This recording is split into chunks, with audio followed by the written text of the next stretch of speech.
Good evening. I'm John Batchelor. This is the John Batchelor Show.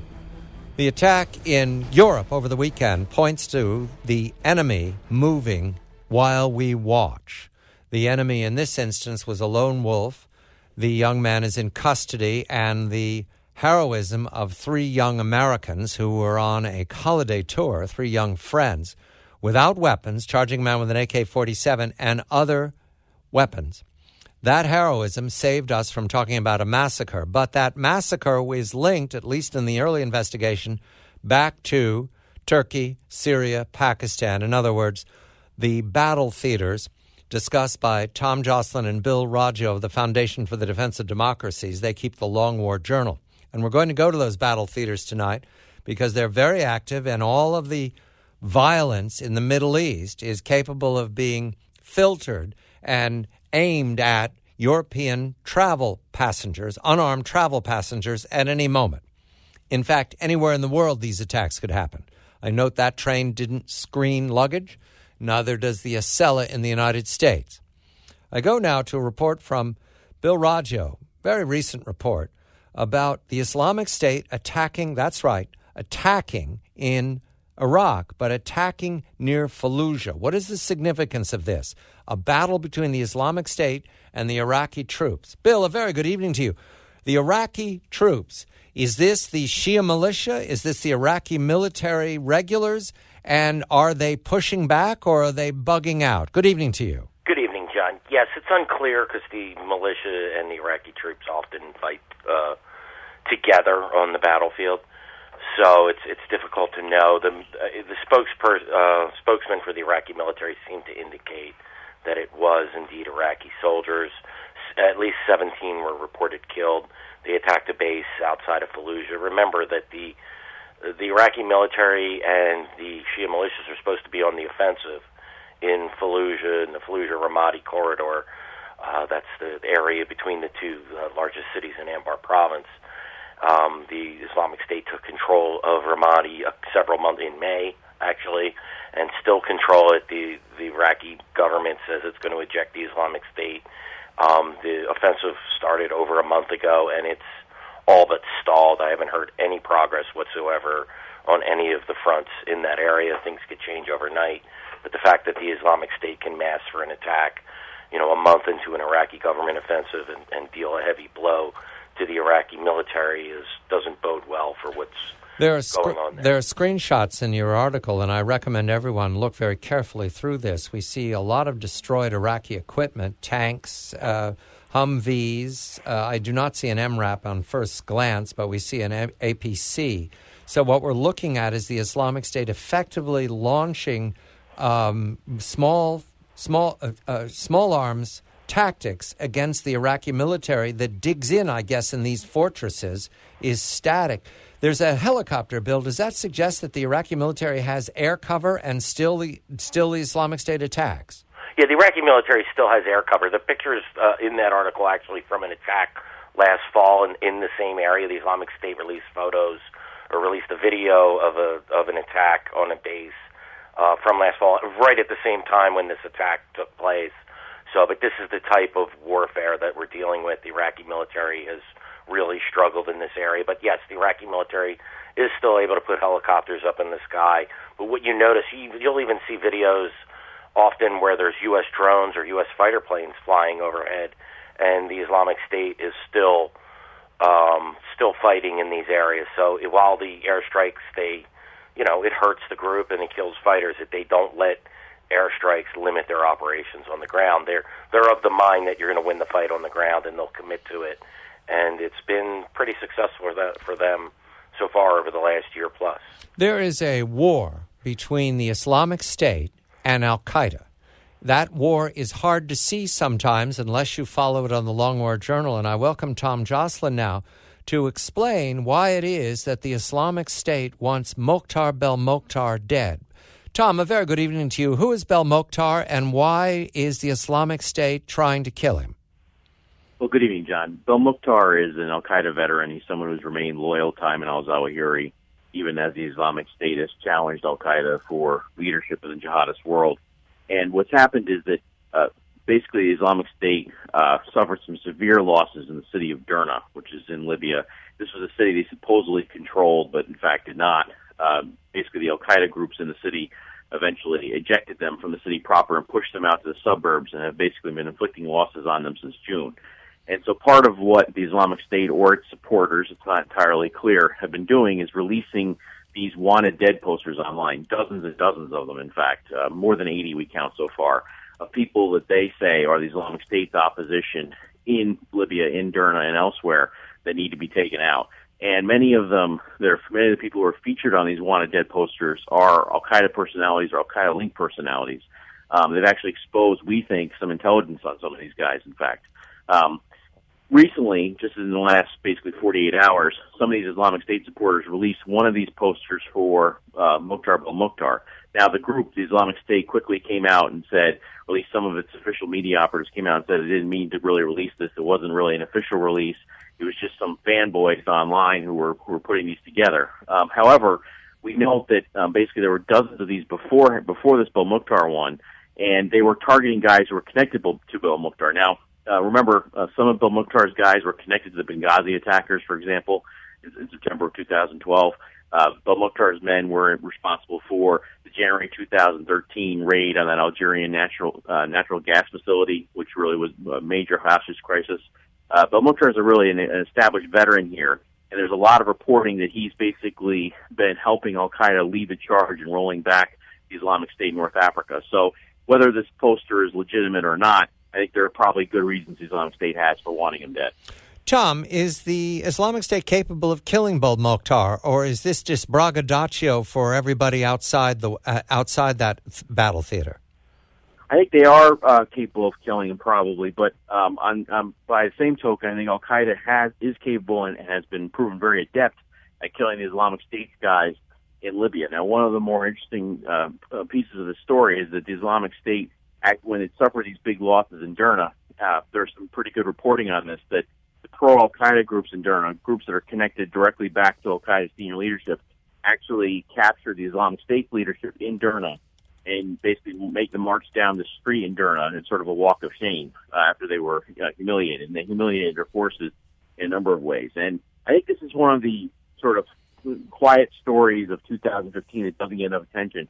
I think, and we're going to be doing some more reporting on this, that al-Qaeda has actually been taking it to the Islamic State in several areas in ways that sort of defy the conventional wisdom that the Islamic State has totally surpassed al-Qaeda.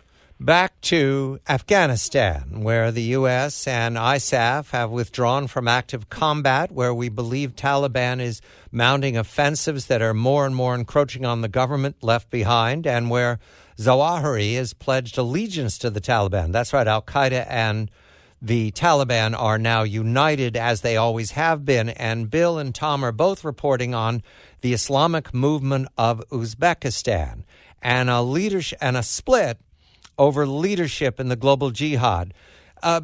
Bill, you have this story. Is this the Islamic State versus al-Qaeda over the Islamic movement of Uzbekistan? Yeah, what this is there's the Islamic movement of Uzbekistan and the Islamic Jihad Union are probably two of the three largest Central Asian jihadist groups that are operating in Afghanistan and Pakistan. The other being the Turkestan Islamic Party. Islamic Jihad Union is an offshoot of the Islamic movement of Uzbekistan. What we had at the beginning of the month was the Islamic movement of Uzbekistan. Its leader openly declared allegiance to the Islamic State, and this has been a long-time al-Qaeda ally, as well as an ally of the Taliban. The U.S. military said the Islamic movement of Uzbekistan integrated leaders into its the Taliban command structure in the north. And then earlier this week, or late last week, you saw the Islamic Jihad Union issue a statement saying its group in Kunduz province swore allegiance to the head of the Taliban. So they followed in the path of al-Qaeda. And the Islamic Jihad Union's group in Kunduz is quite large. What I suspect may be going on here is, I think there may have been a split in the Islamic movement of Uzbekistan. I can't prove this. But the IMU used to fight a lot in the north with the Taliban, and we haven't seen any other infighting declared by the Islamic movement of Uzbekistan. Because remember, the Islamic State and the Taliban were fighting in eastern Afghanistan and western Afghanistan and some areas in southern. And it's been pretty intense at some spots, so there's a lot of animosity. But the Islamic movement in Uzbekistan hasn't yet battled the Taliban, and I don't suspect they will, and I suspect that is because there's probably a lot of loyalties, and maybe the group didn't defect to the Islamic State en masse. But again, it's just mere conjecture on my part. Yes, keeping account of this is what the Long War Journal does and what the DOD does. The White House and the political operatives looking for the presidency are not yet in the conversation. They'll get there. When we come back, we're going to turn to a claim by the United States, by the White House, about a success against al-Baghdadi's deputy. Tom Joscelyn, Bill Roggio, Foundation for the Defense of Democracy's Long War Journal. I'm John Batchelor.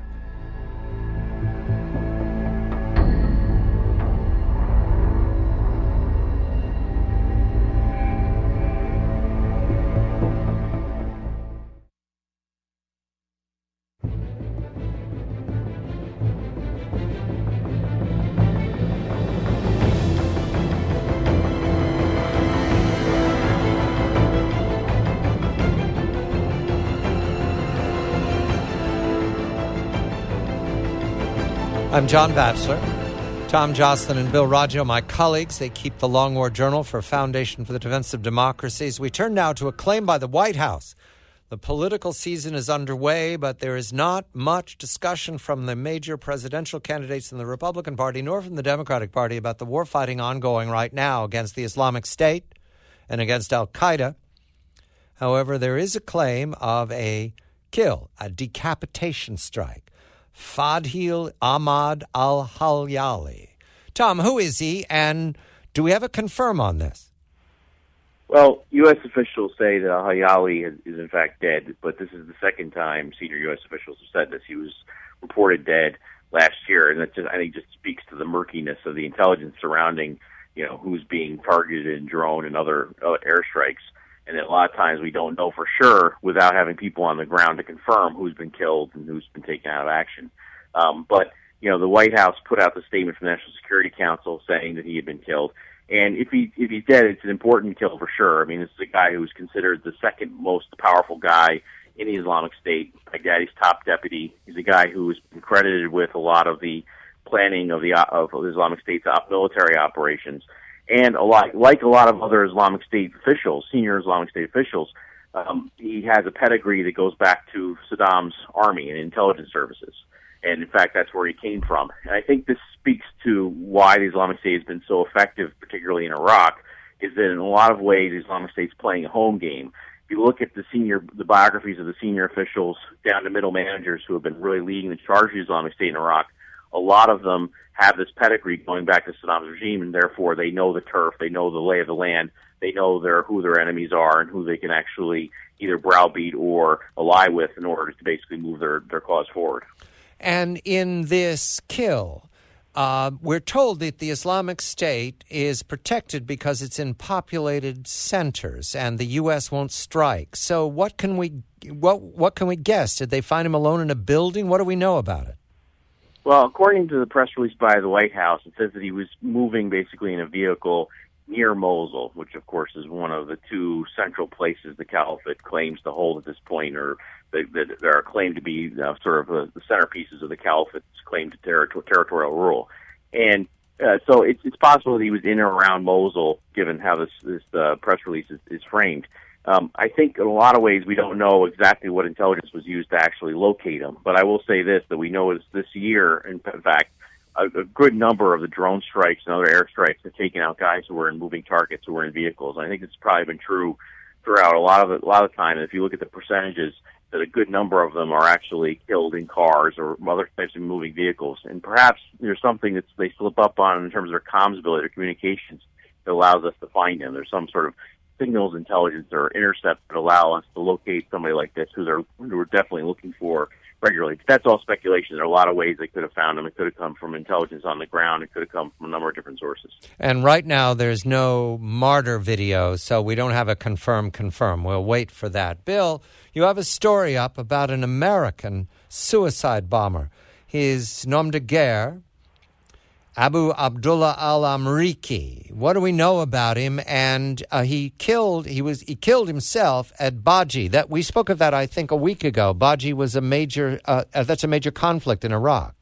Yes, Baji is a key area. It's a city in central Iraq that's on the road to Mosul, and it's contested. So the Islamic State launched a suicide assault and used an American, I believe a Tajik, and several Iraqis in this attack. So the American drove a truck packed with explosives into a base, and the Islamic State said they killed a lot. In the past, the Islamic State has touted the fact that it uses foreign suicide bombers quite often from France, Britain, Belgium, Holland, Russia, China, Afghanistan, and all the Middle Eastern and North African countries. So it likes to tout the fact that it is a global jihadist organization and that its global fighters conduct attacks, are willing and able to conduct suicide attacks. I do know the fact there was very little known about this suicide bomber. We do have a picture, and I do know that American officials are indeed investigating him to try to determine who he is, what his name is, how he made it to, if he is indeed an American, and if he is, how he made it to Iraq. So we don't have a family, we don't have anybody confirming this is an American citizen? No, we don't. I don't see any reason to doubt it. I believe the past claim did wind up being legitimate, as well as a Nusra Front suicide bomber as well. So, but it could be fake. I mean, for all we know. But they tend not to do this with martyrdom statements because that has a lot of value, and people would sniff that out. Right. Okay, so we're waiting for an identity of the man calling himself Al-Amriki. Tom, finally, you have a story up that is not about killing people, not about war fighting. It's about that contest between Al-Qaeda and the Islamic State. This is what you identify as the third appearance of Zawahiri within this very short period. What's he speaking of this time? How does he gain from this? Well, it's funny, John. In the counterterrorism field and in the commentary at large, there was a lot of speculation that there was something wrong with Zawahiri, that he was dead or something like that, because we hadn't heard from him since basically September of last year, September 2014. And, my response to that was, while I find his silence on a number of issues odd, I don't put much stock in the idea that he's basically out of the game just because we haven't seen him. There's a lot of operational security reasons for him to remain quiet, especially as Al-Qaeda leaders are being hunted. But Zawahiri is still very much in the game. He's released 3 different messages this month alone. And the third was talking about his days with the Imam, a reference to Osama bin Laden. And this, much of this latest, basically appearance by Zawahiri is devoted to the Battle of Tora Bora in late 2001, in December 2001. And of course, he pontificates about the supposed virtues of bin Laden and his wise leadership. But there's a bigger point in him doing this, which is that he claims that the Americans in the West lied about the number of Arabs who were killed in Tora Bora, that Al-Qaeda was basically wiped out. And it was the jihadist media, which was united, that supposedly turned back the tide and corrected the record on what happened. Now, a lot of this is sort of apocryphal. 15 seconds, Tom. 15 seconds. Go ahead. So here he uses the story to basically try to unite the jihadists in the media world and try and distract them from fighting each other, which is what the Islamic State media jihadists and Al-Qaeda both been doing. Tom Joscelyn, Bill Roggio, Foundation for the Defense of Democracies. I'm John Batchelor.